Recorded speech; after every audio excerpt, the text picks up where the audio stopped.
Going on, everybody? Can you hear me? Hopefully, you can hear me. If not, please come up in the chat. Let me know. Trying to make sure everything is working properly. Been having audio issues for the past couple of lives. Just want to make sure that we're good to go. Just let me know if you can hear me, please. Testing, testing.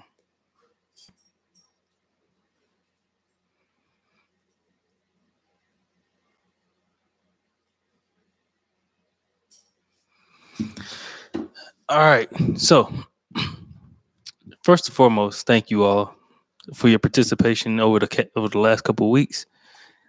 When it came down to me going live for the podcast to see, to have these book discussions about the law of human nature. So first and foremost, I want to tell you all good evening, everyone, and welcome back to the Black Gentlemen's Club podcast. Tonight, we're going to embark on a journey to understand the law of compulsiveness. This is law number 4. I know I got a lot of hands up, fourth floor, but it's really law number 4. Um, from Robert Greene's book called The Laws of Human Nature. So this law, the law of compulsiveness, it reveals the intricate patterns of our behaviors and their impact on our lives. So how our behaviors impact our lives, pretty much the repetitive behaviors. It's not just one, but it's the use of one over and over and over again. So um kind of dive into it. So I'm gonna talk about 4 different points. One of the points is gonna be the nature of compulsiveness. The other point is gonna be about managing compulsive behaviors. The third point would be about compulsiveness and success and failures. And then the last one we'll hit on will be the psychology behind compulsiveness. But also, we will also give you some strategies and tips and things like that to kind of negate or help you effectively, like we said before, in number 2, manage compulsive behaviors. So I want to touch on kind of like giving you a little bit of background. So this is the book, as you can see right here. This is the book. Been going through it for a while. Next week we'll be discussing the law of covetousness. That's a different topic. But compulsive behaviors can both be a gift and a curse. So tonight we're gonna dissect how the patterns manifest and understand how they can lead to profound, or not really how they can lead, but how understanding them can lead to profound self-awareness and growth. This whole podcast and the whole thing that we do, we always talk about progressiveness, and we also talk about how we can grow as human beings and how we can become better men. I wonder how my audio quality is. I'm kind of skeptical about this audio quality. Let me see. Not too sure. Not too sure about the audio quality. So just in case, I'm gonna start over because I'm not sure if you're really if anybody's picking it up. So like I said, we're gonna talk about the 4 points when I get back to those in a minute. But this law kind of reveals the intricate patterns of our behaviors and how it impacts, our lives. So like I said before, compulsive behaviors can both be a gift and a curse, right? So talking about how we're going to dissect the patterns and how these patterns manifest, and then how understanding them can pretty much lead to us having more self-awareness and growth. So the first point I'm going to talk about will be the nature of compulsiveness, right? So nature of compulsions. So let's define it really, right? So compulsions with IONS on the end of it, can manifest as repetitive actions, right? Or more like senseless thinking. Like, how you see people just wondering doing things, but they do it out of a habit, and it creates patterns that's difficult to break free from, right? They may arise due to like genetic factors, possibly, maybe sometimes stressful events, traumatic things, maybe abuse, no telling what it could be. But it's kind of giving an example, right? So let's say compulsive behaviors can pretty much become problematic when it interferes with like daily life, or something like, for example, like gambling or drinking, right? It becomes to a point to where it gets too much. But however, that's the result of something that started early on in life, right? It may lead to significant problems or personal issues or social issues later on today. some of that I talked about, I got some of that information really from Psychology Today. So doing some research in conjunction with the book, I tapped into Psychology Today to see what their thoughts were on compulsive behavior, on compulsiveness, and some of it was about pretty much repetitive actions or senseless thinking, right? That creates patterns to break patterns that's difficult to break free from. That's from Psychology Today. So thinking about that, kind of like one of the first questions that I would kind of ask you all would be like, have you ever really recognized compulsive behaviors in yourself? If so, what were they and how did they affect your decisions in relationships? Because first we need to be able to identify that we have compulsive behaviors. We all have some. Like for me, one of my bad compulsive behaviors were that I spent money frivolously. I would literally spend my money frivolously because and not having it when I was younger made me want when I got it older, when I got as I was older, I was not as how can I say it? Not as frugal with my money. I wasn't a good steward of my money at the time frame. But over time I became better at stewarding what I received. It's not that I was misusing people's money. I was misusing my own money.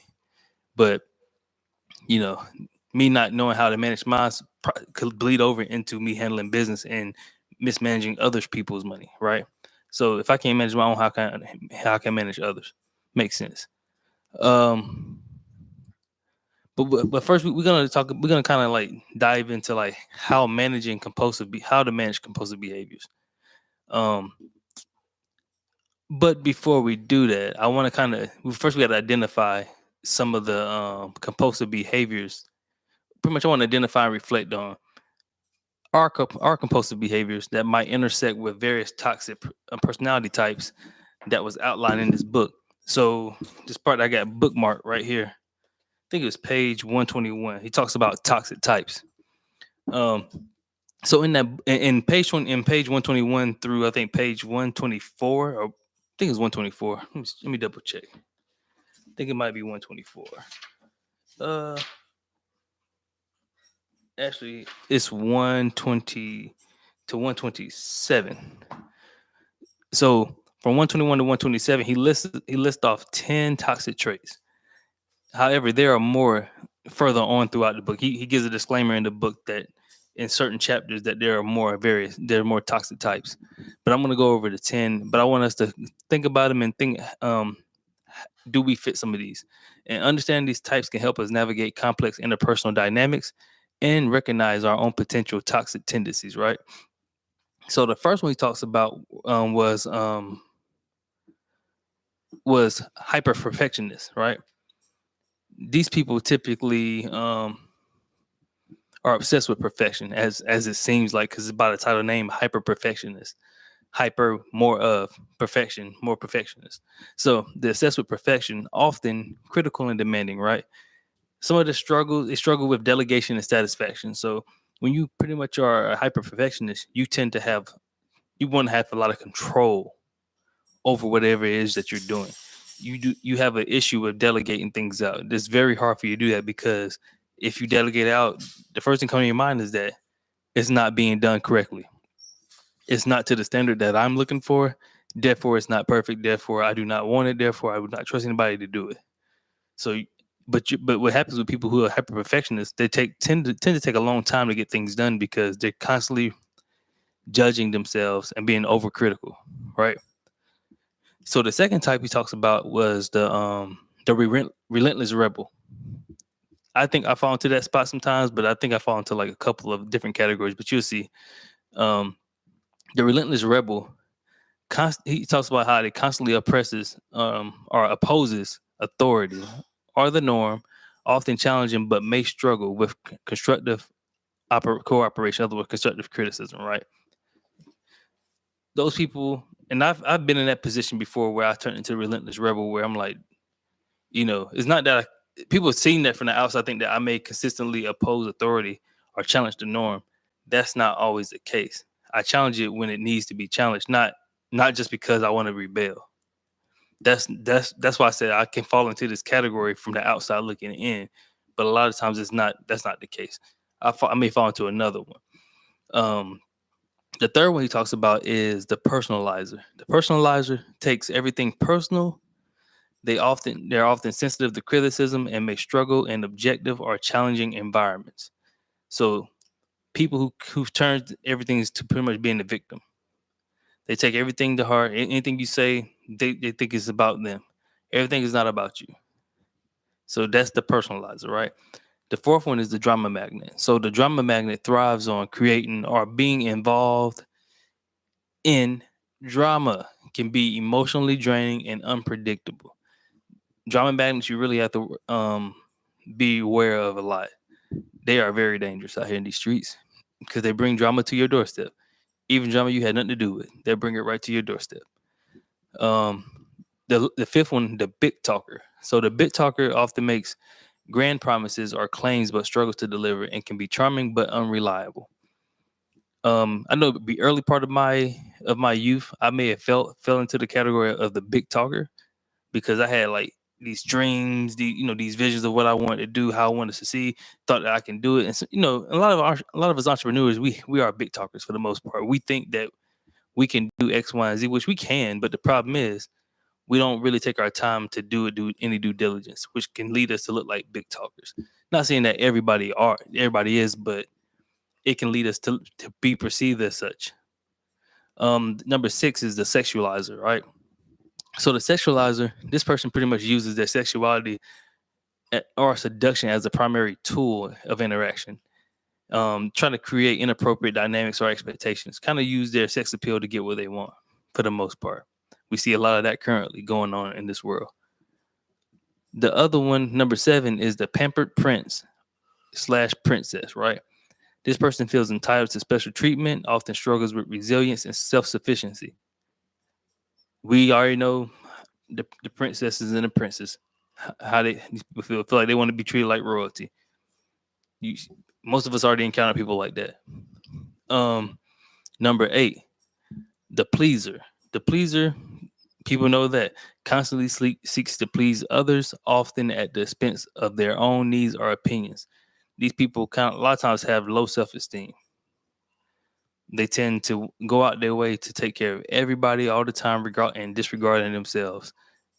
For the most part, they have a low self-esteem issue. For the most part, he gives you tools to also help with each one of these toxic traits, so that way you can kind of reverse your toxic trait and make it more of a good trait. Number nine is the savior, and I know some people that fall into this category personally. Um, the savior, pretty much, this person feels compelled to save others, often neglecting their own needs or failing to empower others. In other words, they like to make dependence. They don't really want to make independence. They make dependence.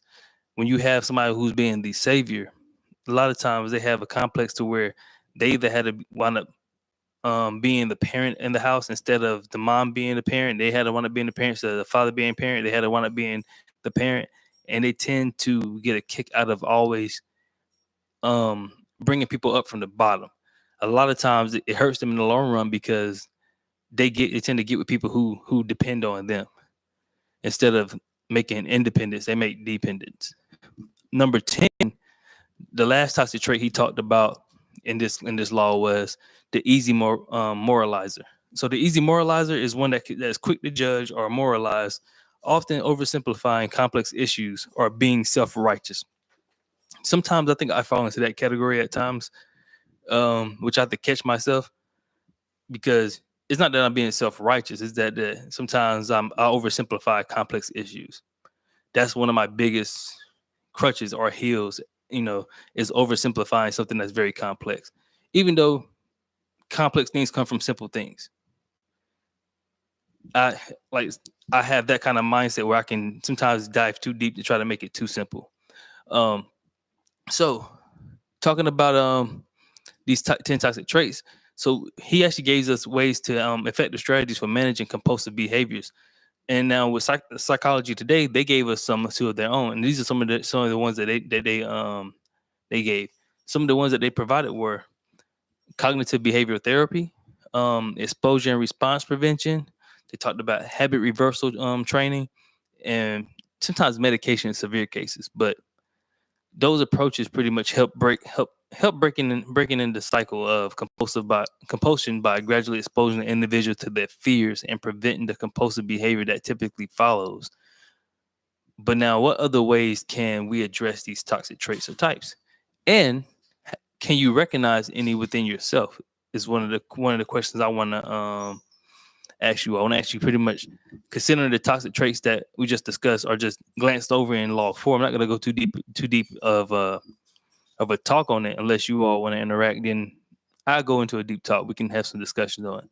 But which one do you most identify? Which one or ones do you most identify with or have encountered in your life?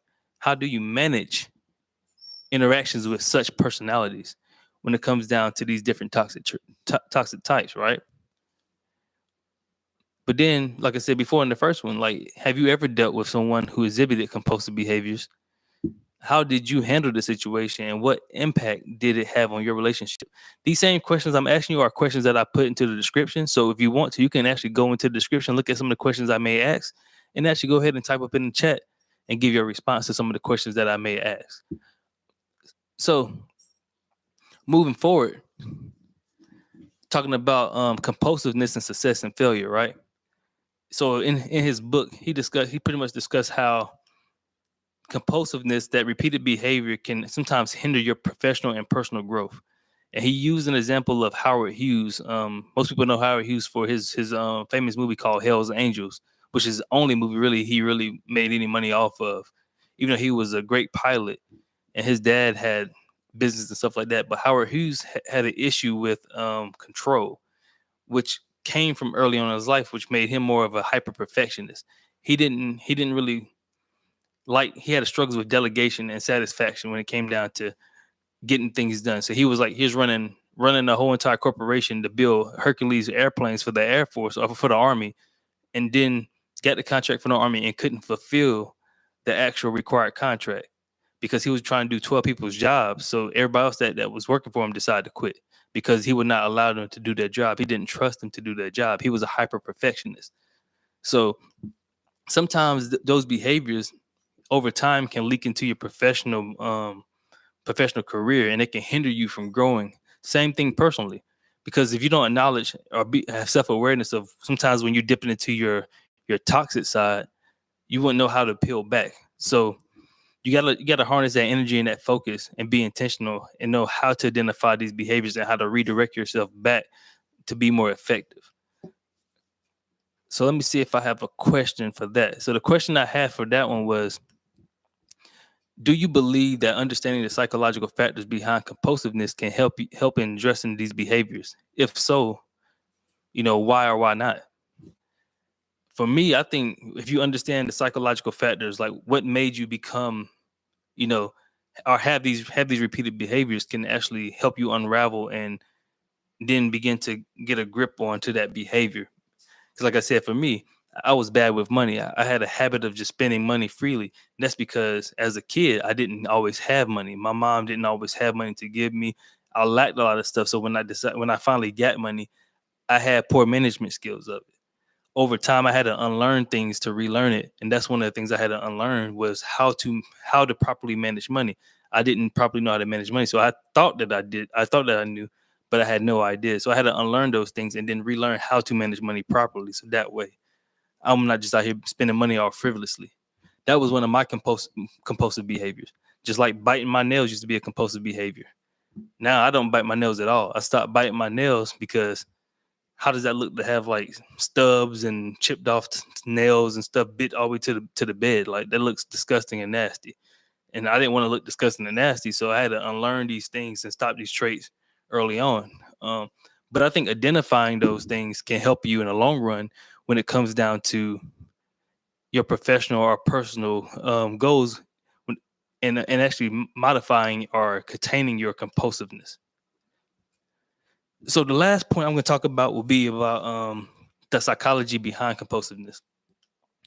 They say that compulsive behaviors often stem from a need for control or a response to anxiety, stress, or trauma. And this is from Psychology Today.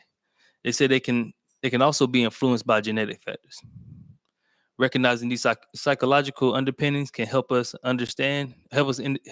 individuals understand and manage their compulsive behaviors more effectively. Like I said before, that's why the question I asked led into this actual answer. Some of the things that we do, we have to understand the root of it. So please try to dig deep and understand the root of what's causing or what's making you be this compulsive. But one question I kind of want to ask you all is, can you think of a time when your compulsive tendencies actually help you achieve the goal? Like, how did you balance the positive and negative aspects of that behavior? I'll use myself as an example. So one of mine, like I said before, I kind of fall into that relentless rebel sometimes, that toxic trait sometimes, where I'm constantly opposing authority or the norm, often challenging, but may struggle with constructive cooperation. And it's not that I do it frequently, it's just because when I see something that doesn't look right, I challenge it. Even though it may be normal to them, it's abnormal to me. I'm like, that doesn't make any sense. So like in my job in the military a couple of times, I challenge leadership by actually doing the opposite of what was said. And it's not being derelict of duty, but like, or trying to be disrespectful. It was more of, if I'm going to be the leader of this floor or whatever you put me in charge of, let me lead. Stop trying to micromanage what I'm doing, because as long as I have the commander's intent and I'm meeting that commander's intent, what does it matter how I get there? It doesn't matter how I get there, as long as it's not unethical or immoral. So therefore, that's how sometimes with me, I challenge those things, and it helped me in the long run, because I'm not a yes man. I will always go to doctrine, pull up different things to verify if I'm wrong or right. And if I'm wrong, I'm wrong, then I'll just accept that, and then I will adjust and make those corrections and do the right thing if I was wrong, because I'm not trying to do things that will hinder my guys or put them in harm's way. So all the questions I asked that I have, I put into the group chat. I put not the group chat, but into the description below. So please look in the description box, answer the questions, interact inside the comment section. We'll respond back in a timely manner. Like I said before, I thank you for joining us in this enlightened discussion of the law of compulsiveness. If you found this conversation valuable, please don't forget to subscribe, like, comment, share this episode. Also, if you can, follow us on all our social media platforms. Everything is listed below in the description. Remember, understanding and mastering our compulsions is a journey towards self-improvement. So join us next Thursday as we dive into the law of covetousness in the book by Robert Greene, The Laws of Human Nature. Thank you again for joining us. We out.